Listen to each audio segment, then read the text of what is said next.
Caroline Aigle par Delphine Nolly. Tout va si vite, à peine le temps d'en profiter. C'est ce que disait cet oiseau rare quand elle volait dans les airs, déployant ses ailes d'acier vers des contrées lointaines où aucune femme n'était jamais encore allée. Petite fille, elle s'envole pour l'Afrique. Son père sert comme médecin des armées. Ça a dû l'inspirer. De retour en France, c'est elle qui entre dans les plus grandes écoles militaires, Saint-Cyr et Polytechnique. Rien que ça. Elle demande tout de suite son affectation dans l'infanterie, la reine des batailles. Non mais enfin, on n'a jamais vu ça, c'est interdit aux femmes, madame. On lui ordonne de disposer. Même pas peur, elle va voir le général. Mais il est où ce règlement qui interdit l'infanterie aux femmes ? Bien vu, il n'y en a pas. Et c'est parti. Elle fonce sans se plaindre et elle enchaîne un entraînement qui en aurait laissé plus d'un par terre. Courir, nager, pédaler, ramper, sauter, monter des embuscades, dormir à la belle étoile, tirer à la mitrailleuse. Tout ça au milieu des hommes.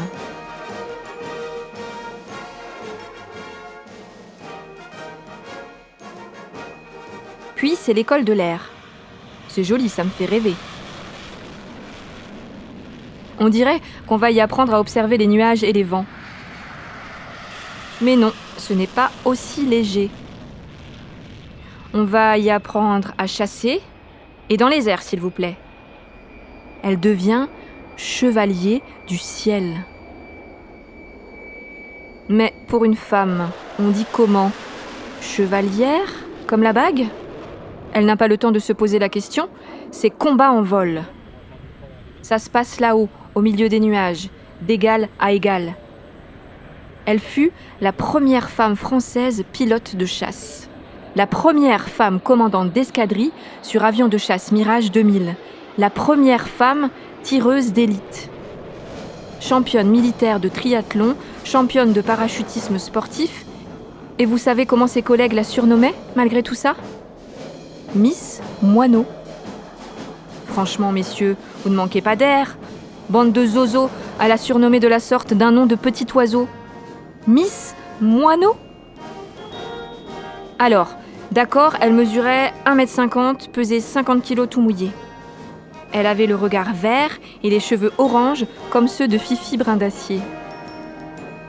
Mais elle pesait au moins 1 tonne sur la balance du courage, de la persévérance et de la détermination. Alors, Miss Moineau, non. Vous êtes Madame Aigle. Et ce n'est pas une blague. Madame Caroline Aigle. Vous faites partie de ces oiseaux rares qui reçoivent leur nom à la naissance comme une destinée. En Mongolie, chez les Kirghizes, on sait que l'aigle royal est le plus fort, le plus grand, celui qui voit plus que quiconque, celui qui n'abandonne jamais, celui qui excelle dans l'art ancestral de la chasse. Et les femelles sont les plus grandes et les meilleures chasseuses. Tout va si vite, à peine le temps d'en profiter. C'est ce que vous répondiez quand on vous demandait quelles étaient vos sensations quand vous étiez là-haut dans votre avion. Tout ça s'est passé hier, en 1999. Tout va si vite quand on est dans les airs, mais tout va lentement quand il s'agit de faire bouger les lignes de l'égalité des droits des femmes avec ceux des hommes, notamment en matière de combat. Les femmes restent aujourd'hui minoritaires et doivent déployer encore plus de force et de courage pour y être.